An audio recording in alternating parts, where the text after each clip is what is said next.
And we're now live. Welcome to this Sussex Development Lecture, which will be delivered today by Chenai Mukumba from Tax Justice Network Africa. My name is Giulia Mascagni. I am a research fellow at IDS, the Institute of Development Studies, and the executive director of the International Center for Tax and Development, ICTD. It's a great pleasure to chair today's lecture. Let me give you a couple of notes before I pass over to Chenai. As you know, Sussex Development Lectures are a joint initiative from the Institute of Development Studies, IDS, the University of Sussex School of Global Studies, the Center for International Education, and the Science Policy and Research Unit, SPRU. As usual, we will have plenty of time for Q&A. So as you hear Chenai speaking, any question that comes up, please include it in the Q&A function, which you should find at the bottom of your screen on Zoom. I will be monitoring it, and at the end of the lecture, I will ask Chenai all of your questions. So please keep populating that as we go. For those who need it, there is a closed caption facility available on Zoom as well. So I am delighted to be joined today by Chenai Mukumba. She is our guest speaker and the executive director at Tax Justice Network Africa, TJNA. She's based in Nairobi, so she joins us today from Kenya. And in her role, she provides strategic direction and leadership to deliver on TJNA's mission and vision in the various thematic areas where they work. TJNA is a research and advocacy organization that has a network of civil society organizations across the continent. It works with member organizations on illicit financial flows, so to curb IFF's illicit financial flows and to promote progressive taxation systems. TJNA also collaborates and partners with other regional economic governance institutions like the African Tax Administration Forum, the African Union, the UN Economic Commission for Africa. And in my role at the ICTD, it's been great seeing all the wonderful work that TJNA does, and particularly how effective the collaboration is across those institutions, which is something that Chenai will be talking about. TJNA advocates for tax policies with pro-poor outcomes and tax systems that curb public resource leakages and enhance domestic revenue mobilization. Chenai also has a master's. In addition to doing this great work and leading the TJNA, she previously did a master in international relations from Wits University, Johannesburg, and also has a master's in taxation from the University of Oxford. The lecture she's delivering today is titled The Need for More Inclusive, Equitable Tax and Multilateral Systems. So without further ado, Chenai, I will pass over to you for your lecture. Thank you so much, Giulia. Really, really appreciate the introduction. And also thank you so much for the invitation to be a part of the series. I was listening to a couple of the earlier recordings, and I'm really, really honored to have the opportunity to contribute to the really interesting discussions that this platform facilitates. So as was mentioned by Giulia, my name is Chenai, and I work with the Tax Justice Network Africa. And I'm going to be sharing a few thoughts around the topic of tax justice, as well as the sort of broader future of inclusive multilateralism. Now, before I begin, I want to start with a very simple question. Why tax? Why should we even be thinking about it? I want to begin with a fundamental but often overlooked point. Whenever you look within your cities, every hospital, every school, every kilometer of road, or even every water treatment plant, every single project that we tend to see around us, all of those exist because somebody paid tax, right? And so all over the world, tax forms the backbone of our healthcare systems, our education systems, our water and sanitation systems, etc. And so whenever we find ourselves in a situation where there is a leakage of tax, right, whether it's happening through tax avoidance or tax evasion, it's not the governments that loses. It's the citizens. It's the general public. It's children who aren't getting textbooks. It's nurses that aren't being hired to be in various hospitals. It's farmers, for example, who aren't getting certain equipment, etc. And that's why conversations about tax are, in fact, very fundamentally conversations about development as well. So now, what is tax justice? As Giulia mentioned, I work for an institution called Tax Justice Network Africa. And why is that an important conversation when thinking about multilateralism? Now, we advocate for just tax systems. And just tax systems are tax systems that can be described as tax systems that ensure that everybody, particularly multinational corporations as well as wealthy individuals, are paying what they're supposed to be paying as far as tax is concerned. And essentially, what we advocate is that those who earn the most within our various societies are those that are contributing the most to government purses, right? And systems that align with this principle are known as progressive tax systems. And the reason this is important is so that we have countries have the ability to raise revenue equitably to enable them to deliver on dignity, welfare, and opportunity for their citizens. And from a global South perspective, essentially, we're looking for tax systems that allow countries to mobilize resources to deliver much more specifically on, for example, their industrialization agenda, right? And this isn't something that particularly global North countries think about because many of them are already industrialized, right?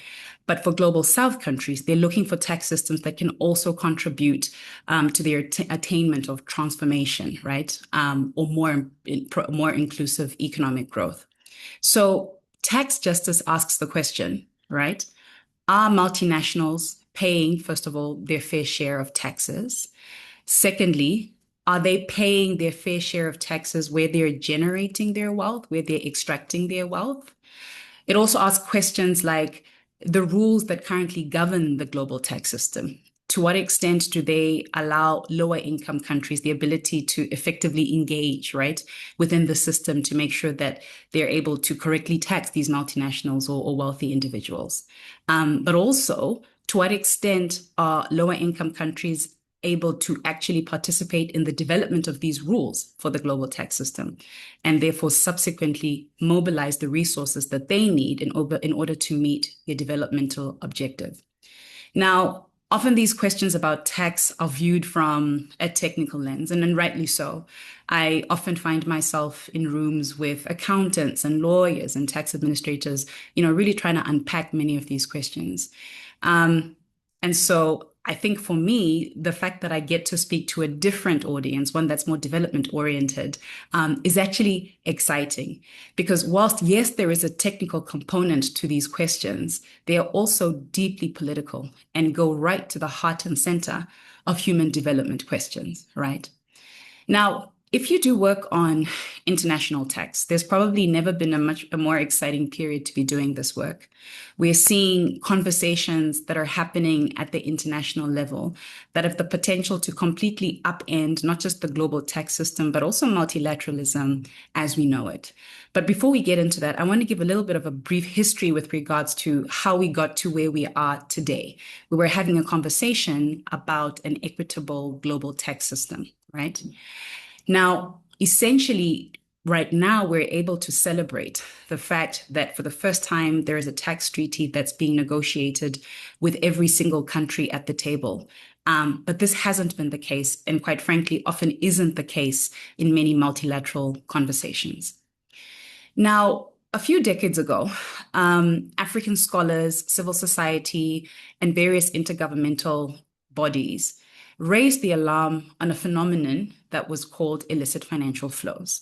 And very simply put, illicit financial flows can be described as profits, wealth, or financial assets that are being taken out of a country so that they can't be taxed. Now, while these discussions had been happening for many years, it was in the mid-2010s where there was suddenly a turning point. In 2015, there was a report that was launched entitled the High-Level Panel Report on Illicit Financial Flows out of Africa. This report was prepared by a panel that was chaired by former President of South Africa, His Excellency Thabo Mbeki. It was the first authoritative and continent-backed statement that flagged a couple of things. First and foremost, that tax abuse was rampant across the continent. Secondly, that tax abuse was draining resources that was urgently needed to meet the continent's developmental agenda, as well as help it achieve the transformation that it required. But also it flagged a global complicity, that the issue of illicit financial flows, the loss of resources from the continent, wasn't just a question of African governance, but that the global system itself was part of the story. What this report did is that it quantified the losses that the continent was losing, right? So at the time in 2015, what it said was that the African continent over the past 30 years had lost cumulatively about $1.3 trillion and annually was continuing to lose $50 billion. Now, more recent figures have the amount of resources that Africa is losing at close to $90 billion, more specifically $88.6 billion.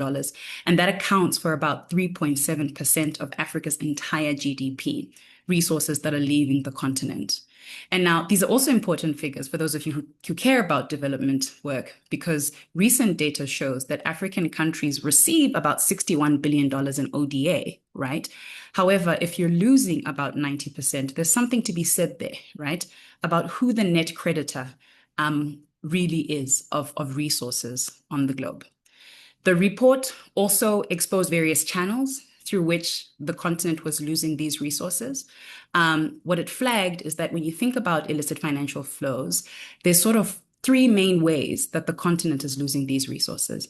First and foremost, there's interactions that various government officials are engaging in that are corrupt, that is facilitating the loss of these resources. It also flagged that IFFs happen as a result of the behavior of multinational corporations. But it also flagged that, one of the other ways that illicit financial flows take place on the continent is a result of illegal activity, right?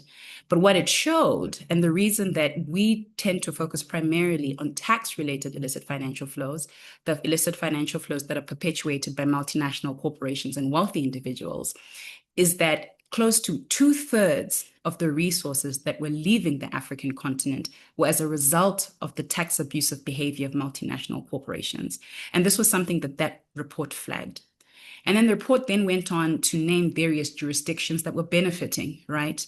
As a result of secrecy and avoidance that was allowing these resources to leave the continent and be hidden elsewhere. What the report then did, it indicated that there needed to be a multi-pronged approach in order to address the loss of tax from the continent. There were various reforms that governments needed to undertake at a national level to strengthen various systems and institutions.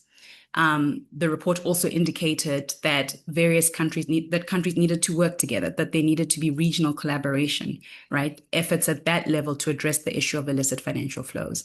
But then what that report also indicated is that the problem also required a global solution. And specifically what the report said is that while the loss of resources, the loss of tax revenue from the African continent, whilst it can be identified as a national problem, it required a global solution. And that was the first time we really saw come to the fore a conversation about, do we maybe need a multilateral forum, a multilateral agreement that essentially comes together in order to address the loss of resources that are taking place from the continent. In 2015, when the report was published, there was an effort to really bring this even more to the fore. For some of you who follow these conversations on sort of on multilateralism, you'll know that this year was the 4th Financing for Development Conference. In 2015, at the time, was the 3rd Financing for Development Conference. And so as a result of this report, the Africa Group really wanted to include within the outcome statement of that conference the need for a UN tax body, right? A multilateral tax body that would essentially bring together various countries to think through how to address tax abuse, right? And the way in which it was affecting all countries, but particularly global South countries. Unfortunately, due to various political conversations, we didn't see the discussion about a UN tax body or a UN tax convention be reflected within the FFD3 outcome document. However, the political signaling, i.e. the importance, right, of this conversation was unmistakable. Now, fast forward to 2022. A lot has happened since then.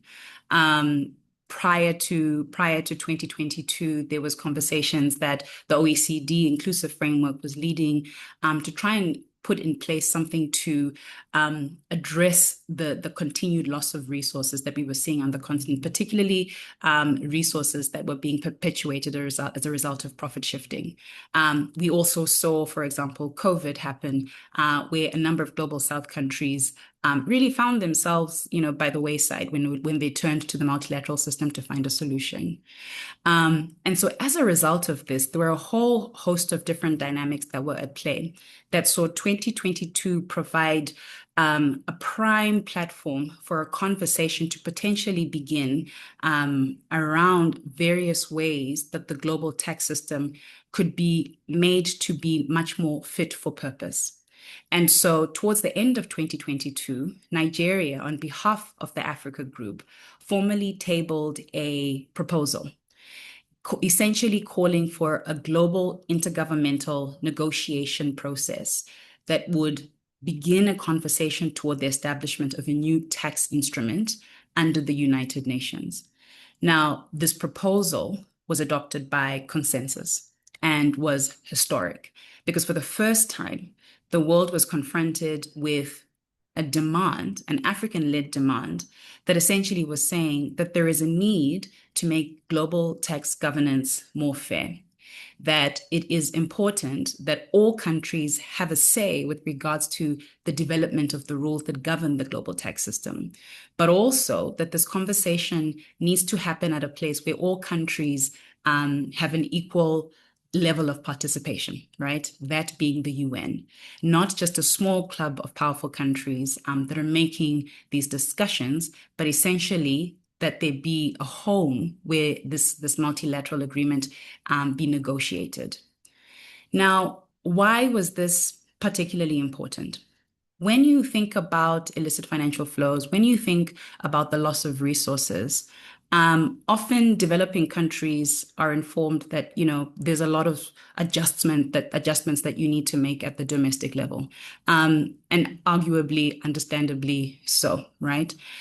Over the past few years, we've seen many countries engage in various reforms. We've seen them improve institutions at the domestic level, right, including tax administrations. We've seen governments improve their data frameworks. We've seen governments work to improve interagency coordination, right, to ensure that any information that could potentially help in identifying potential companies that are causing the loss of resources is information that can easily be swapped by institutions, right, that require that. We've also seen countries write legislation. We've also seen them invest in compliance tools. And there's been a whole host of different Pan-African institutions that have been working to support African countries do the work that's required at national level to address the loss of illicit financial flows, raise as much revenue as they can, but also retain that revenue within their countries. But while those reforms matter, it's important to note that unless there's also reforms at the global level, at the international level, essentially all of that is undermined. Because at the end of the day, any resources that are leaving global South countries or African countries, those resources find a home outside of the continent in various secrecy jurisdictions. So profits that are being moved out of, for example, Lagos or Lusaka or Nairobi, they don't just vanish. They reappear, for example, in the UK and its crown dependencies. They find themselves in Luxembourg or even in the United States and Delaware. In fact, a report that was released by our friends at Tax Justice Network indicated that the UK's network, so the UK and its crown dependencies, the Netherlands, Luxembourg, and Switzerland, are responsible for close to 46% of all global corporate tax abuse risks. And so ultimately, when thinking about how we address the loss of resources, it's important to note that the global tax system is also an important component of that discussion. But why is it that we are increasingly seeing resources leave, right? What is it that has created and allowed for a system where countries, and not just global South countries, but all countries are seeing the funneling of resources either by multinational corporations or wealthy individuals? This question really finds its root in the fundamentals of the current global tax system as we know it. So right now, the current global tax system is overseen by the OECD inclusive framework, right? The current global tax system that we have today was designed at a time when many global South countries, many African countries had no sovereignty. In fact, at that point, many African countries weren't even independent at that time. In fact, they were fighting for political independence. And countries that were independent didn't have a political voice to contribute meaningfully into discussions at the multilateral level. And so subsequently didn't really have a seat at the negotiating table. And so what that meant is that there was an establishment of rules, global tax rules, that continue exist today, that continue even today, that to favor capital exporting nations and to favor countries where headquarters are based. And you find that the current global tax rules that we have limit the taxing rights of resource-rich countries, right, which often tend to be lower-income countries, and essentially also prevent those countries, right, from being able to raise the resources that they need in order to meet their developmental agenda. And also, as a result of those countries not being at a table, a lot of the rules that currently exist today find themselves being rules that developing countries can't attain, right? They're incredibly complicated or rules that are not really specific to the context of many African countries. So in 2022, when Nigeria tabled this particular proposal to begin conversations around the establishment of a UN tax convention, it really was the first time that global South countries, that all African countries would be able to meaningfully contribute to the development of tax rules that would enable them to better be able to raise resources and retain them within their borders. And so what happened after 2022 is the very next year, after the Secretary General had gone and done some research to think about the various ways that this particular convention could look like, they decided that essentially what would be negotiated would be a framework convention that essentially would see this primary document being the document that governs the global tax system, and it be accompanied by a number of different protocols. Last year, an ad hoc committee was then put in place to begin thinking about what would constitute the terms of reference, right, of this framework convention, and also what would these two protocols that are supporting this framework convention look like. And so this year, following the conclusion of the discussions of the ad hoc committee, we saw for the very first time an intergovernmental negotiating committee that essentially would now and is now beginning to discuss global tax rules. For the first time, seeing a platform where all countries, not just a small group of countries, are able to participate in that rulemaking. And I think it's important to underscore at this point that a global tax system that allows for all countries to be able to participate and contribute in the rulemaking isn't a tax system that would only benefit just global South countries. I think you've heard me say over the past few minutes that ultimately developing countries, and specifically the African continent, is losing close to $90 billion. But when it comes to actual figures, the countries that actually find themselves losing the most in illicit financial flows tend to be developed countries. Having said that, however, you tend to see it be a case and a story that developing countries bring to the fore, because the impact of the loss of those resources from those countries has a disproportionate effect on their populations. You heard me say right at the beginning, right, that ultimately all of our health systems, our education systems are as a result of tax having been paid at one point or the other. Now, particularly in developing countries, the impact of the loss of tax is much more severely felt at the local level. In fact, our friends at the Tax Justice Network indicated that cumulatively, globally, we're losing close to $500 billion every single year as a result of global tax abuse. And that speaks to both resources that are being lost from developed and developing countries. And so why does this conversation matter, particularly for development thinkers and those that are within the broader development space? I think, first of all, we just need to look at the numbers, right? The UN estimates that developing countries face a $4 trillion annual financing gap. in order to meet the SDGs. So we're trying to fill a $4 trillion hole while allowing almost $500 billion a year to be lost through tax abuse, right? The math simply doesn't work. And so from that component, it's important that people understand that the discussion about fair and just tax systems is interlinked to the discussion about development. For those of you who work, for example, on debt, right? This is a crisis that many African countries, many global South countries really find themselves burdened by. When tax leakage is huge, right? Borrowing becomes the default, right? And when borrowing is the default, austerity follows, budgets shrink, public welfare contracts, right? So fixing the global tax space allows for an expansion of fiscal space for countries. And with the expansion of fiscal space, essentially, it allows developing countries to avoid predatory debt, right? And have much more negotiating power whenever they find themselves in a situation where they need to reach out to the market for debt. For those of you who work, for example, on gender equity, right? Whenever states lack revenue, often it's the most vulnerable within our communities that are paying the price, right? And in many situations, that is women, right? And they suffer through underfunded maternal health systems. They suffer through unpaid care work. They suffer through user fees, right? So ultimately, tax justice is also, in a sense, feminist justice. Now, I think for me, I want to come to an end by saying a few things. First and foremost, there is a general sentiment, and many say that multilateralism is dying.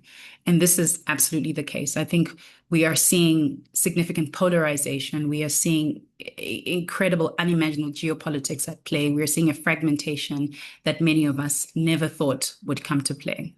But this process of a negotiation of a UN tax convention is a living example of new inclusive efforts at multilateralism that are emerging from countries that were once excluded when the original rules were written. We are seeing a potential multilateralism being birthed where things are universal rather than exclusive.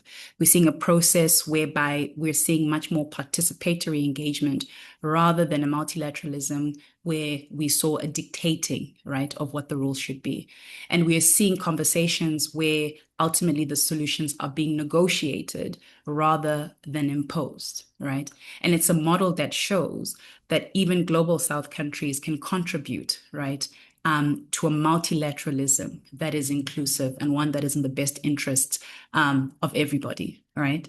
And so I think for me, when thinking about multilateralism, I would argue that it isn't dead, but rather a multilateralism is being reborn. And in this particular situation, we're seeing Africa being one of the architects. So I think for me, as I come to a conclusion, there's a couple of points I'd like to flag. Tax, yes, is indeed a technical conversation. And often the people at the forefront of this, as I mentioned, are the accountants, the tax administration experts, etc. But it is also fundamentally a conversation about political power. It's a conversation about sovereignty. It's a conversation about justice, and also a conversation about development because of the very real impacts that it has on citizens. Some of you might recall that last year, I'm based in Kenya.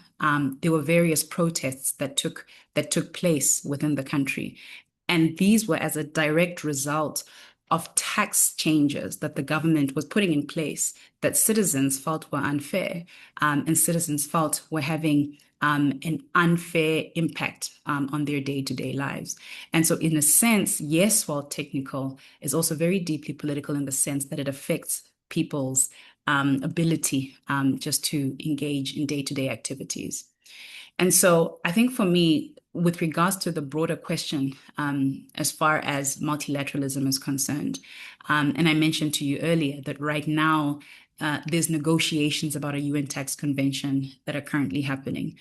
For those of you that are following these discussions, you'll note that these discussions haven't been easy.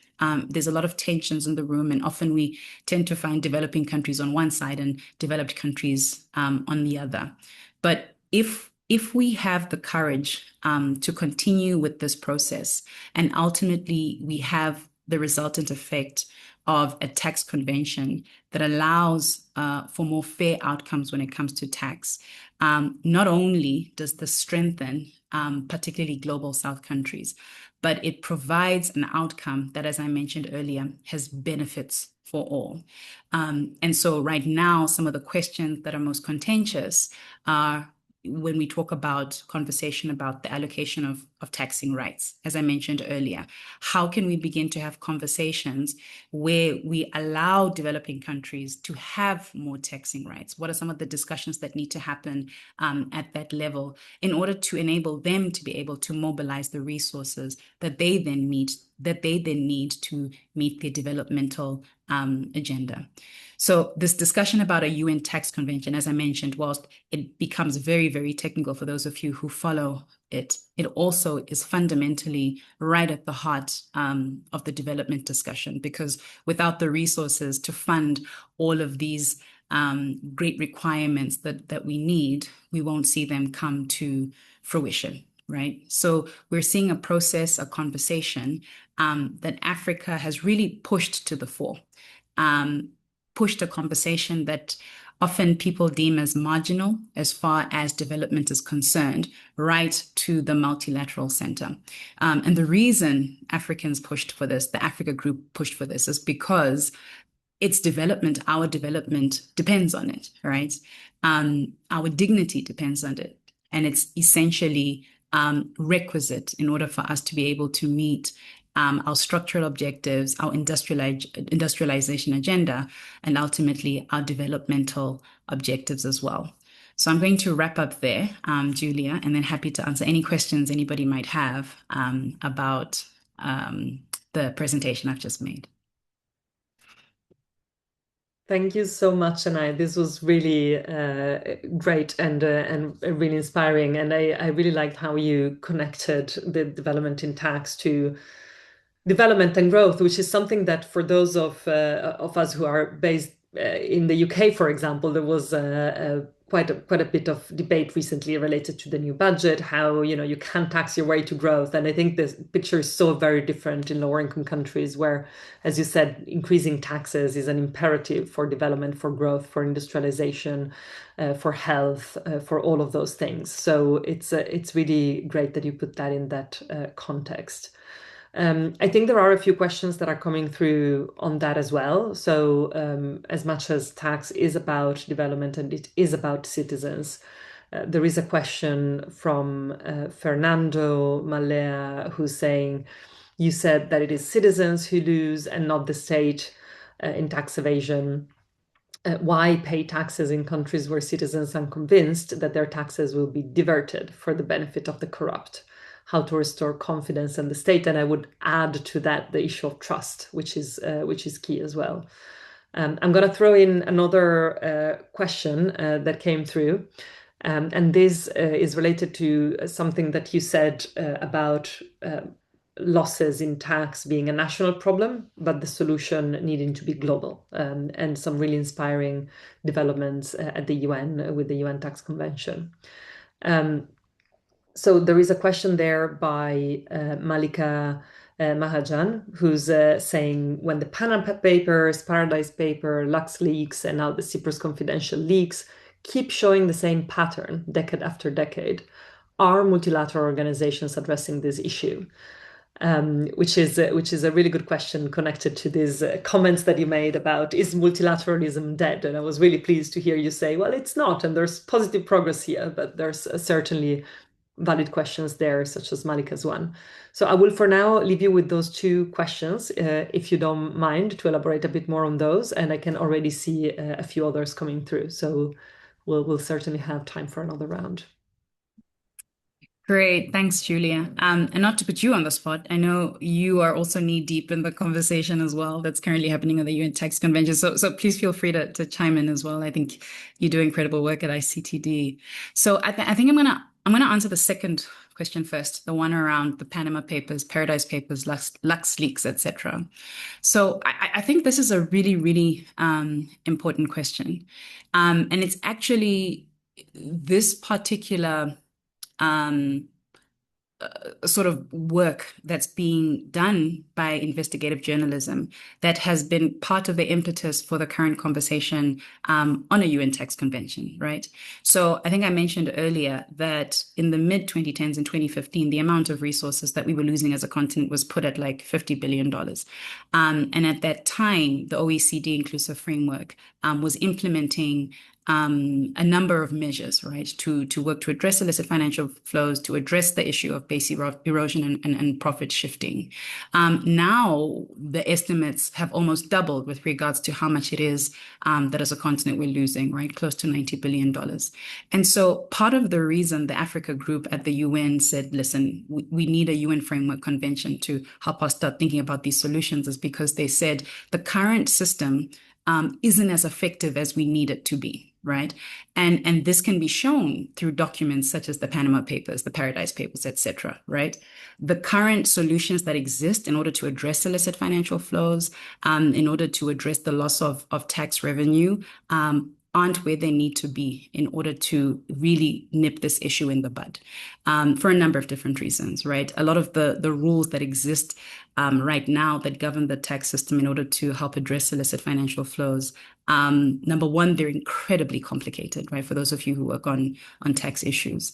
Number two, many of them are not cognizant, right, of the various circumstances, needs, and situations, particularly of developing countries, right? So putting in place standards that are very difficult, for example, for tax administrations to meet in order to do what they need to do to address the loss of these resources, right, that are reflected in the Panama Papers, etc.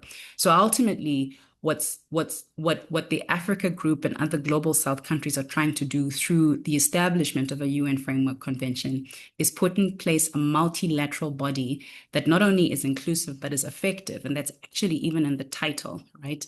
Of the actual resolution that underpins this work. It's looking for an inclusive and effective international tax cooperation piece of work to be undertaken by the United Nations because of this, because of the worsening, right, of a situation that ideally we should be seeing an improvement on, right, when you think about all of the years that have gone into the investment of addressing tax abuse. So that's how I would respond to that question. Now, the question around, I think, citizens and the state, if I had a bingo board, I think for the question that's most oft asked, right, this would definitely be the one. So I think for me, one of the things I mentioned right at the beginning of what I was sharing around, the primary contributors to illicit financial flows. What I would say was one of the most important outcomes and findings of that report is that when you think about the amount of money that Africa is losing, that African countries are losing, right? If I was just to ask anybody, right, what or who they think is the major contributor to that, without thinking twice, most African citizens, most citizens from global South countries would say, well, obviously it's our corrupt governments, right? They're the ones that are most responsible through their corrupt practices for the loss of resources that we're currently facing within our countries. But I think, as I said earlier, what that report indicated, that it's actually not the case. That ultimately the largest perpetrators of tax abuse within our countries are actually multinational corporations and wealthy individuals. And they put that figure at 65%. So one of the things that report was trying to do is bring to light where we actually need to be paying attention when we think about where we should focus our efforts in order to address the loss of resources, when to address this issue of illicit financial flows. So this is not to say that there is an issue of corruption that we have to engage with on the African continent. And there are many, many institutions that do this work. However, there are not nearly as many institutions that work on tax-related illicit financial flows, which is the main contributor to the loss of resources from our continent. So there's also an important narrative that also needs to be reframed when thinking about where we need to pay attention to as a region, right? As an African region with regards to the loss of resources. So again, not to say that we don't have issues that need to be dealt with. However, when we want to think about where do we find the resources in order to help us achieve our developmental objectives, where do we need to be plugging loopholes, the real the real perpetrator of this, as I mentioned earlier, are those companies that are engaging in various activities in our various countries, generating wealth, and then finding ways legally or illegally to remove that revenue from our borders. Excellent, thank you. I'm going to speak a question that was included in the chat that is related to what you just said, but then I'd like to move on to a couple of other things that are coming through, really interesting questions. So the question is by Peter Campling that says, I am researching the education system in Tanzania. Yes, they need more tax, but the system itself is very inefficient and ineffective. So an injection of funding currently would be very wasteful. A system reform needs to go hand in hand with tax reform, doesn't it? I'm sure the question is yes, but as you said, it's also about bringing in the issue. I think this is related to the issue of corruption you were talking about, and probably related also to, there are several kinds of leakages, but I think it's creating the space also to discuss the tax-related illicit financial flows and that part of the picture. But I wanted to mention that right at the beginning because I think this question is related to what you were just discussing now. So it's up to you if you want to leave it at that or continue on that. But then I wanted to ask you now two questions that came through the chat on high net worth individuals in particular. So I'm going to read them out to you and then pass over to you. One says, thank you, Chenai, for throwing light on how tax is connected in a more multidimensional way than it is portrayed. Taxation is a way to redistribute income. How do you think the UN Convention will help in stopping high-income individuals evading taxes? So it would be great if you can speak a bit to that. And the second question related to high net worth individuals is from Jasmine Marston. She says, thank you very much for this excellent lecture. It seems clear that tackling IFFs is of utmost importance and that the UN Tax Convention is our biggest hope. Where do you see the taxation of high net worth individuals come into play, especially for African negotiations and the UN INC, considering recent G20 reports, 2024 and 2025, and Oxfam's reports, which was called Africa's Inequality Crisis and the Rise of the Super Rich? Thank you again. So I'll leave those two questions on the wealthy high net worth individuals, how that is part of the picture, what is the UN Tax Convention doing about that, and then there's other questions coming through, but I'll pass over to you with those two for now.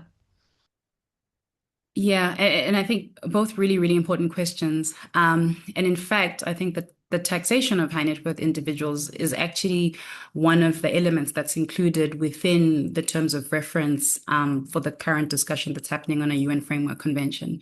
And the reason for this is because, again, when you think about tax abuse, I mentioned earlier that you can sort of cumulatively put the figure at $500 billion. Of that, about $350 billion is perpetrated by multinational corporations, but close to $150 billion of that is a result of the activity of wealthy individuals that are hiding their assets offshore. So really, we also need to think about how to address the behavior of wealthy individuals that are, participating in these kinds of practices.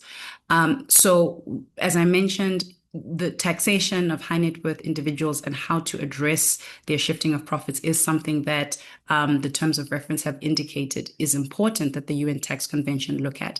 And they've actually indicated that within the list of protocols that will also accompany the Framework Convention, there also needs to be a specific protocol on taxation of high net worth individuals.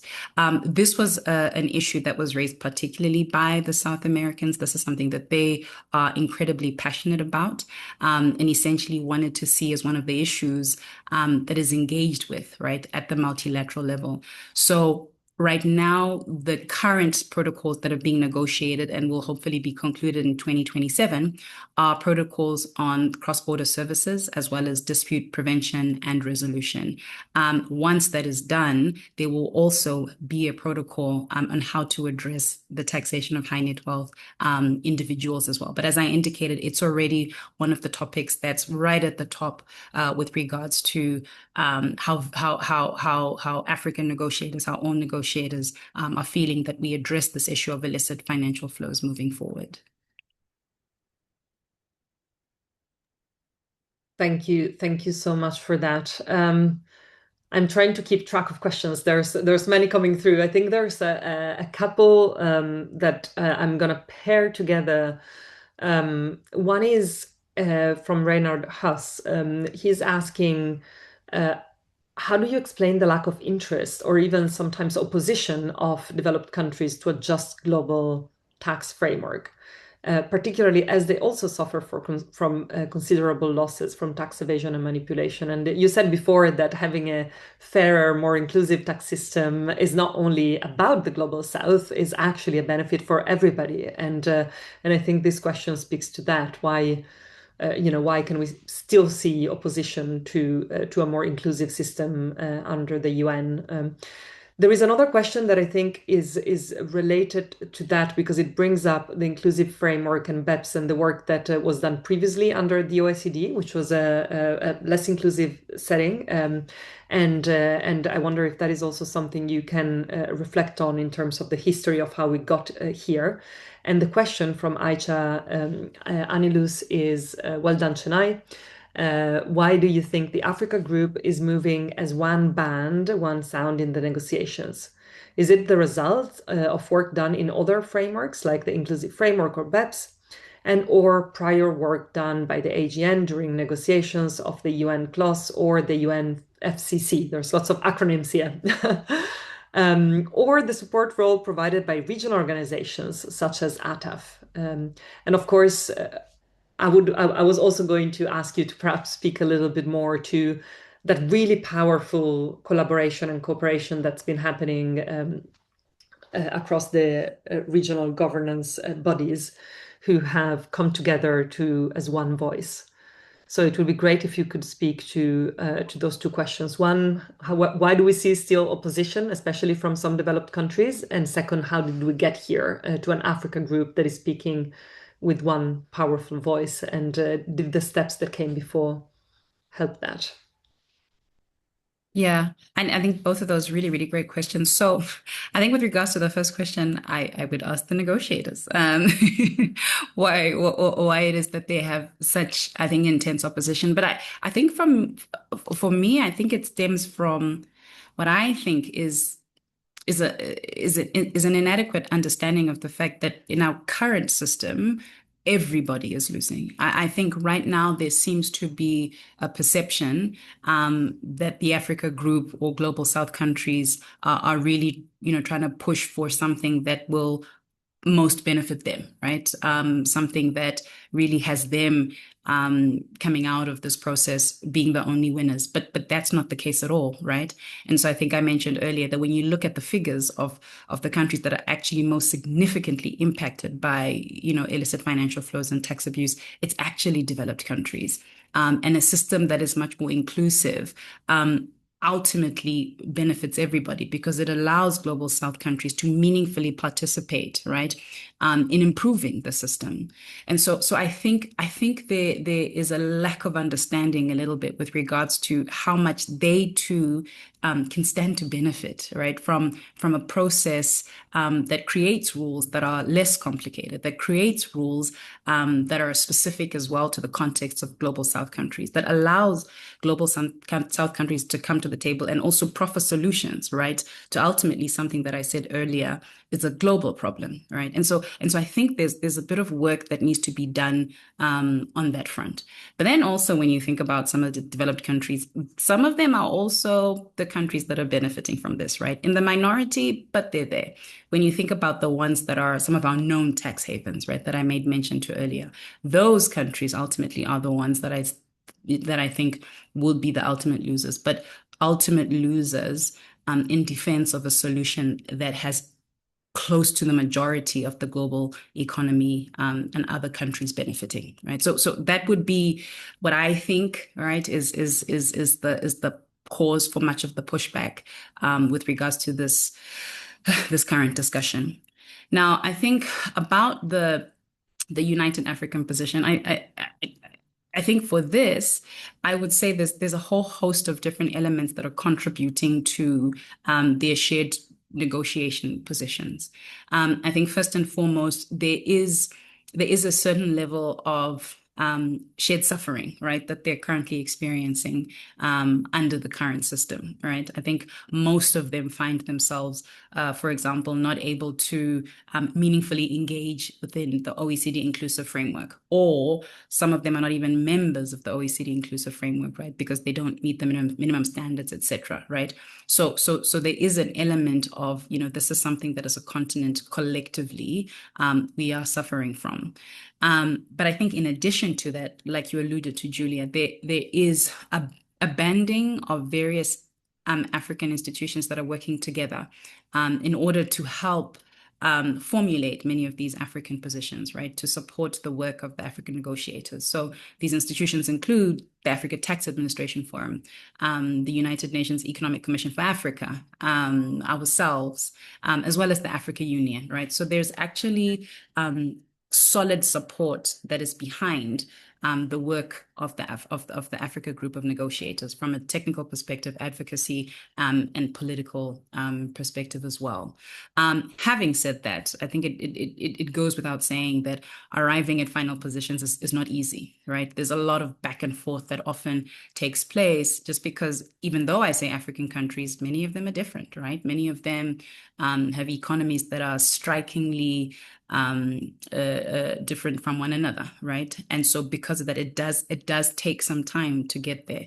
Not always easy, but ultimately, I think whenever those discussions have happened, there is a general agreement that moving forward, this is the position that we're going to take within the sessions themselves.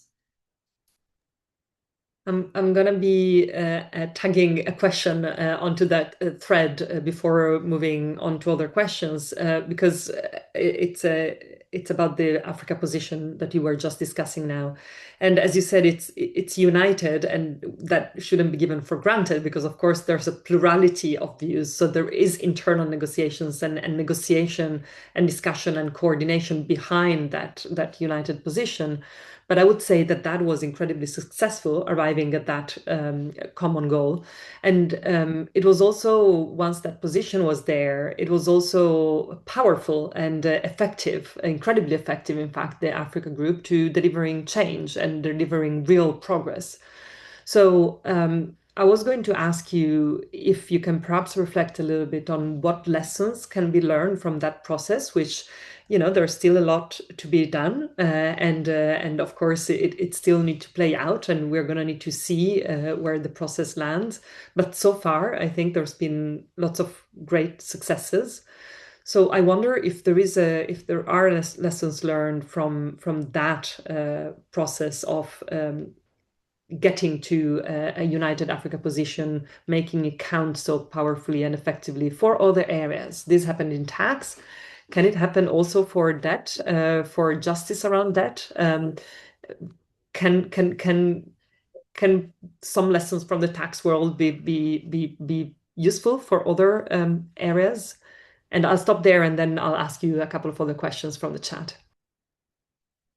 Yeah, so I mean, I'll start with your last question first. I definitely think there's a lot of lessons that can be learned through this process, and in fact, some lessons that are already being drawn and implemented in other spaces, right? So I think in terms of the process, and then I can sort of speak to some of the other processes that are borrowing from this conversation. What I would say is, part of what allowed the Africa Group to get to where we were was, first and foremost, there was sort of a document that consolidated, right, all of the main issues that Africa as a continent was facing, right? So I made reference to that Mbeki report of 2015, right? It really, I think, collected all of the evidence and research that was required to allow for African countries to collectively understand, I think, in a united way, what the problem was, the gravity of the problem, and what the solutions were. So I think I would say that was one of the main things. I think the second thing was that it wasn't just any report, though, right? It was a report that had the support and the weight of, very important political figures, right? So the chairperson of the panel that contributed to that report was His Excellency Thabo Mbeki, right? And that was incredibly important to then bring the work of that report to a level of prominence, right, where there was an understanding of what it was, but also a recognition that it was something that was deserving of our attention at that level. And essentially, that report and that sort of political impetus is one of the things that when you talk to particularly the African negotiators in New York, that they referred to and referred to many times during the negotiations, right? The Mbeki report, the Mbeki report. And so I think for me, those were two very, very important elements that contributed to where we were. And then, like I said earlier, there is often a lot of discussions that's happening in the background, right? But ultimately, the agreement that at the end of the day, African positions are consistent is ultimately what's presented within the room on the negotiating floor. And so I think for me, that's also been a recipe for success. The other thing that, of course, I can't not say is the role of particularly civil society actors. I mentioned right at the beginning that this discussion about illicit financial flows actually predated the publication of that 2015 report, right? But there had been a lot of conversation by academics, civil society, and other stakeholders about why this was an issue. And throughout the period from then up until 2022, institutions such as ourselves have continued, to reflect, right, the importance of this kind of conversation happening. All right. And I think even now, when you take a look at the negotiations as they're happening, civil society actors are in the room, they're talking to negotiators, they're really pushing, right, for the needs of citizens to also be centered within the actual, negotiations of the convention itself. So for me, I would say that those are a couple of elements that have resulted in what we're seeing today. That alongside, as I mentioned earlier, sort of the way in which various Pan-African institutions are working to support the engagements that the African negotiators are leading. So I think for me, as I mentioned, there's other processes that can and I think should be borrowing from that. So right now, one of, I would say, the most important economic issues that is confronting many developing countries, many African countries, is the debt situation, right? And whilst, yes, similar to the tax conversation, there's a lot that needs to happen at national level, right? How debt is spent and all of those different things. There is also another layer that also needs to be tackled around the creditors themselves, right? To the extent that they are giving debt, right, at rates that are fair, right, that they are not essentially putting risk premiums that are unfair for African countries. And so there's a discussion about how to democratize, the discussion about debt at the multilateral level. And I think one of the things that we already saw, for those of you who followed the Financing for Development 4 conference, was Global South countries, African countries saying, hey, similar to what's happening within the tax space, we actually want a framework convention on sovereign debt, right? We want a platform where all countries, regardless of size, regardless of income, can come together and collectively think about the framework that governs the way in which debt is engaged with at that level. So we're already seeing some parallels there. The other parallel that I also think is quite interesting is that a couple of months ago, I am aware that the Africa Union had a meeting in Lome where they actually had a number of different member states agree to a common position on debt, right? And so that goes to the point I made earlier about there needs to be some sort of framing document around which African countries can come behind, right, and serve as the impetus for the continuation of that conversation. So for my colleagues that work on debt, I'm really, really excited about the direction that those negotiations go. But I think it makes the point that from what's happening within tax, there's a lot of sort of replicating that can happen in other areas of the global economy as well. That's really insightful. Thank you so much for that. I'm going to move to a couple of questions that I think point in the direction of, practical solutions. There are three that I would like to throw in the mix as one package, if you don't mind, Chennai. One is from Gugu Kati, and the question is, what creative ways can African countries in the interim deal with the digital economy, which is another revenue leakage. So this one about the digital economy. The second one from Abubakar Suleiman. If multinational corporations and wealthy individuals are guilty of the loss of resources, don't you think a strong reform and protocols, which should include sanctions like seizure of properties and resources, might be needed? So that's again on higher income individuals and multinational corporations. Then there are a couple of questions that I'm going to group into the third piece about research. So Lelohonolo Moketezi is asking, how do we address the issue of research and funding so as to facilitate our cause? And that is related to the question that Martin Hirson is asking about technical knowledge. So he's saying control of technical knowledge is one part of how power operates in the international tax space. So how do struggles in the technical as well as the political domain fit into your strategy to achieve tax justice?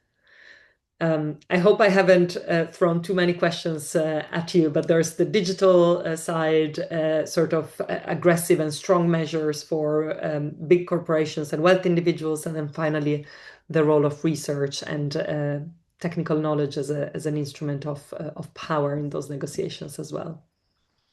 Yeah. Yeah, I was writing down the questions, so I managed to get most of them. So I think I'll start with the digital economy question, because I think that's such an important one right now. I think we saw the OECD two-pillar solution try to proffer solutions, right, with regards to how to engage with that. But I think the future of the OECD pillar two solution right now is a little bit shaky.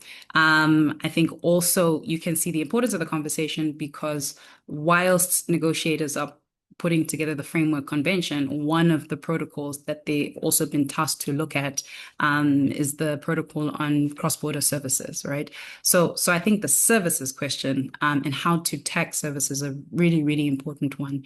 I think with regards to this, a lot of work that's being done, particularly by colleagues at ATAF and even some of the colleagues at South Center, right now encourages many countries to engage in unilateral solutions, right? Up until there is something that's multilateral that can replace that.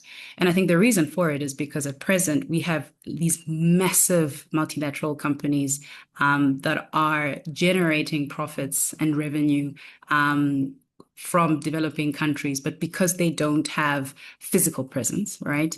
It's very difficult for those countries to tax them, right?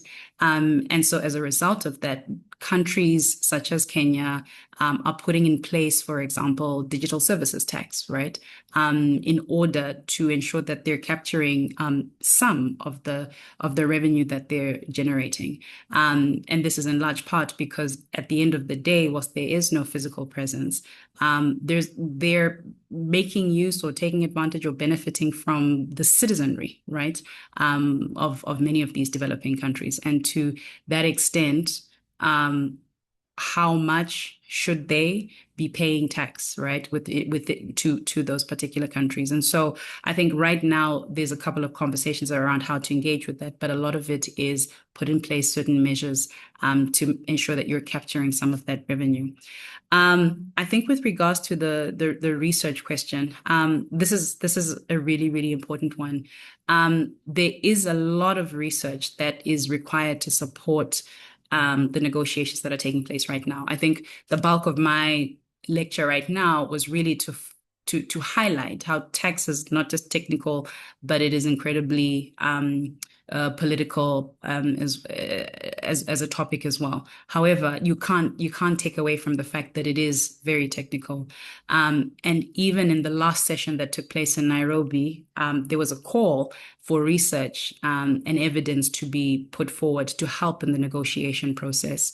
And so I would highly, highly encourage institutions that do research, particularly on tax, to be putting out that work to support the process, to support the conversations, because there are current discussions that are taking place in areas that haven't really been fully explored, right? So right now, one of the sort of topics that has been tabled a couple of times is to what extent do we maybe want to consider unitary taxation as a proposed alternative, right, to taxing multinational corporations? And if that's the case, what would be the formula for how we are distributing that tax, right? If we agree to go that direction, there hasn't been any meaningful research, for example, that offers some solutions, right?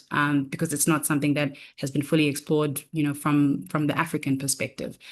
So research and technical work is still incredibly needed in order to support this process. There was a question from, I think it was from, there was the last question that you'd asked me, Giulia. I can't seem to read my own handwriting.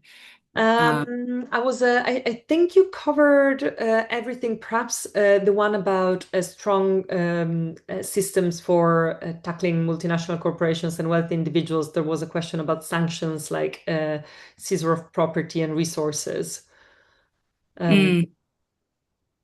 Yeah, yeah. I mean, I think those are definitely solutions that could be considered. I don't recall that having been something that was discussed in the negotiations. But yeah, yeah, but I definitely think, particularly at national level, right? There's a whole yeah, lot of solutions that can be taken. Although at the international level, I'm not sure yet whether that's a conversation that's been brought to the fore.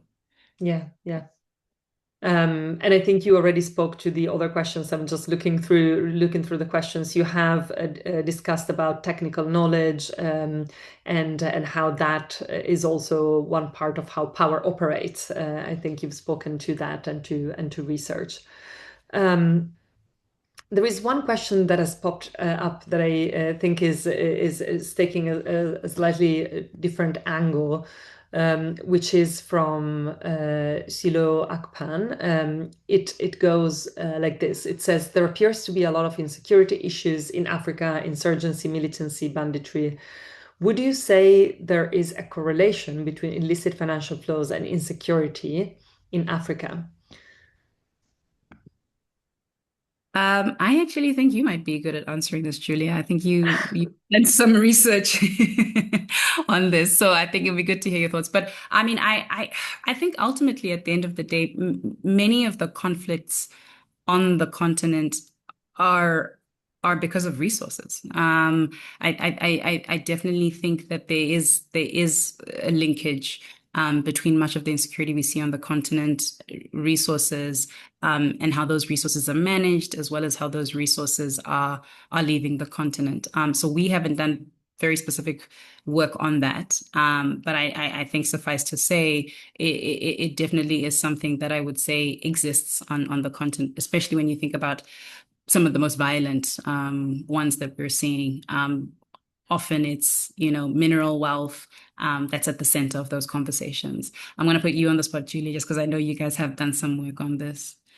Yes, I mean, I would basically echo what you said, Chennai. I mean, I definitely think that when governments are cannot collect sufficient resources to provide that security, to provide those kinds of services, I think just I haven't looked into the data around correlation between that and insecurity, but certainly a government that has fewer resources has also a much smaller chance to address those issues. But I would also say that it is related to what you brought up before about protests and citizen discontent. It is about how much the government is able to deliver with the resources that they have. And I think one of the statistics that often get I think it's a point that often gets missed, especially in the broader development debate, that lower income countries have such a small budget. Their governments have very, very small budgets compared to higher income countries. So being able to deliver on security, being able to deliver on public services, it's really difficult with such small funding envelopes, quite aside of corruption, inefficiency in government, and so on. So of course, these are issues, as you said before. But I think when you don't have enough revenue, it's really difficult to provide those services and that security for citizens, which is why I would go back to what you said at the beginning. Domestic revenue mobilization is not just the financing. It's actually the backbone of the whole development process, because without it, very little else can happen. And I think you made that point really eloquently at the beginning. I think I would like to perhaps take the question from Nora Kawiche as perhaps a final question, and to also invite your final thoughts, Chennai.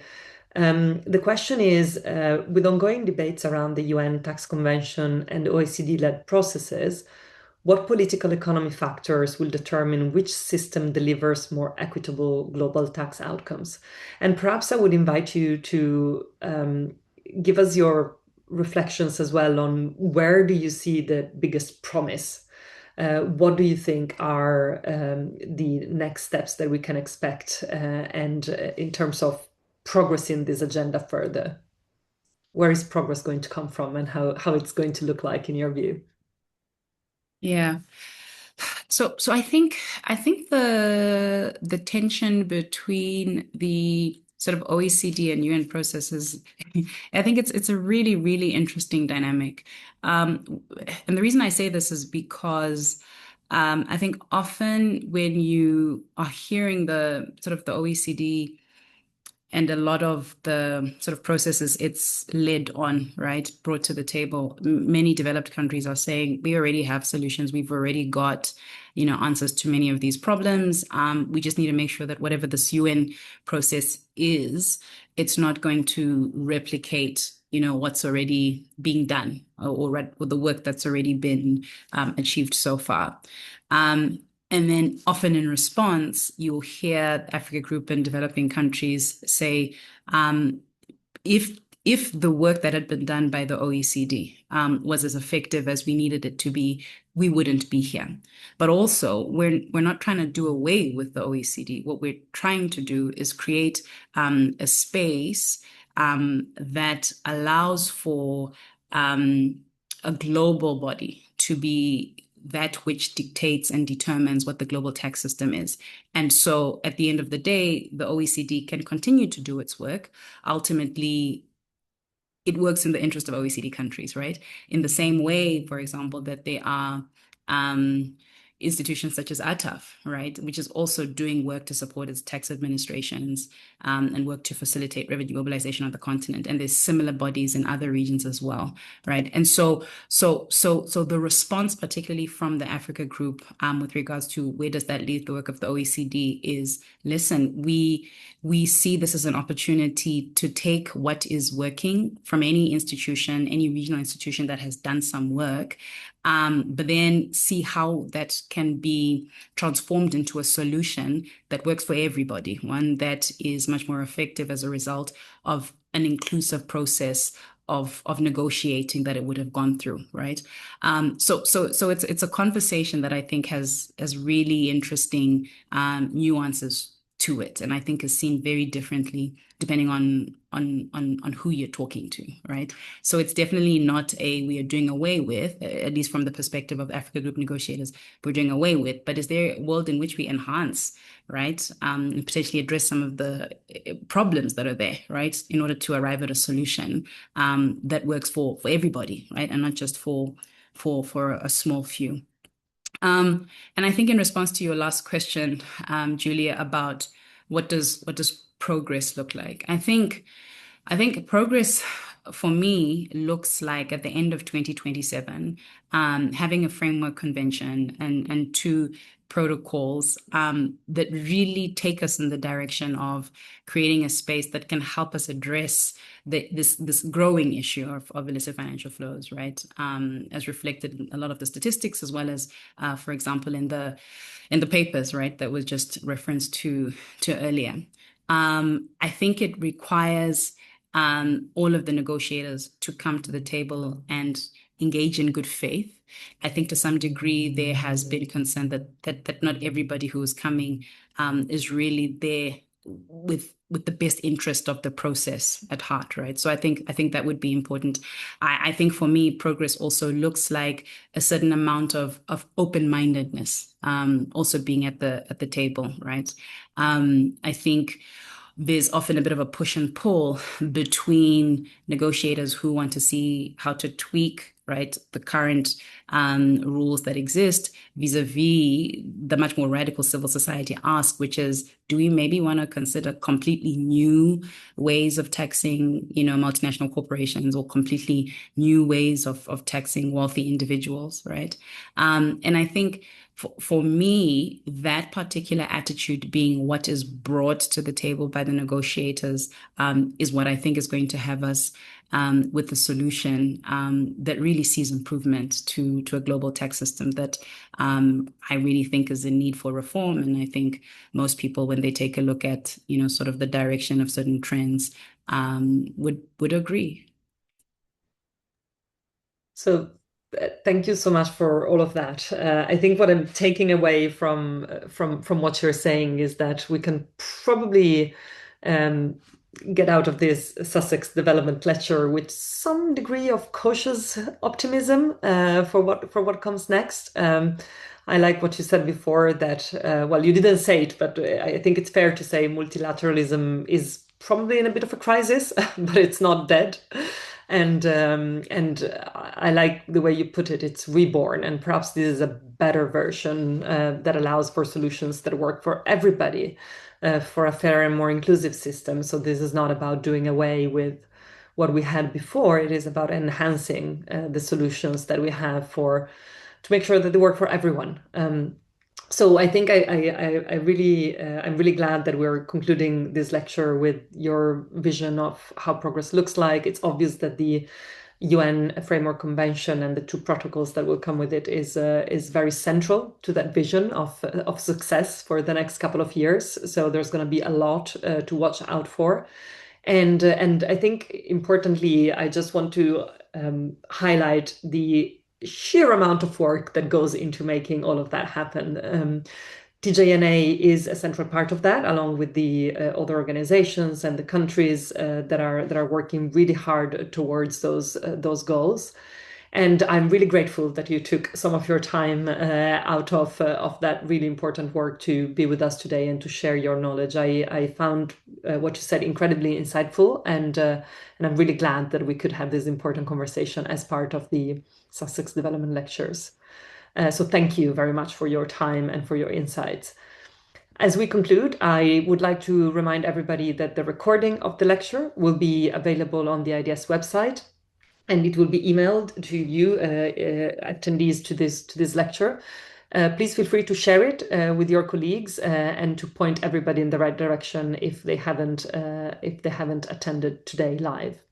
And of course, look out for future Sussex Development Lectures coming next term on the IDS website. So with that, thank you very much, Chenai, once again, for an incredibly insightful lecture. And thank you, everyone, for a really good discussion and lots of good questions. Thanks so much, Giulia. Thanks, everyone.